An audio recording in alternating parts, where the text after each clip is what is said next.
Along with this whole idea of where you're looking at costs and loyalty is this whole idea of ethics and privacy and security and confidentiality of customer data.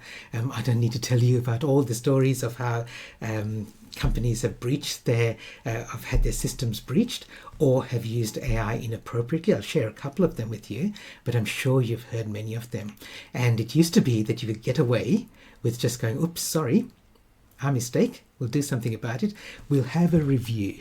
That's the typical answer. And now we're going towards, no, that's not good enough anymore. You need to build trust before we do business with you, or before we do business with you again.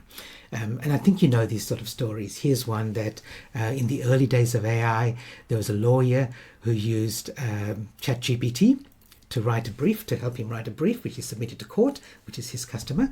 And it was found that it had made up stories, so made up references and case studies, which is cited in the brief, but weren't real. And he got away with it, pretty much a slap on the wrist, a $5,000 fine. It could have been worse. He could have been banned for lying to the court, but the judge said, this is new technology, I understand you didn't get it, so don't do it again. Just give us $5,000. So it was pretty light sentence. Or light punishment for that lawyer. There are plenty of examples, and that sort of stuff is still happening. I'll show you another example soon that happened here in Australia just a few weeks ago.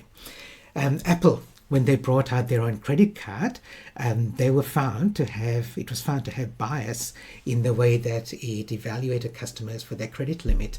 In fact, there's two customers, a husband and wife team. They both applied for Apple credit cards at the same time. They had very similar credit ratings, and the sort of criteria were the same. The only difference was that one was a woman. And Apple gave the man 5 times as much high credit limit as it did to the woman.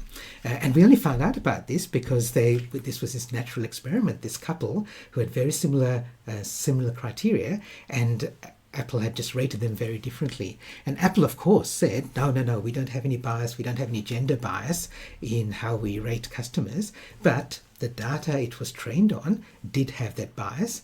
So the AI came out and exhibited the same bias, and we wouldn't have known about it if not for this case. So there is bias built into the AI algorithms, and again Apple said, oops, sorry, let's raise our credit limit.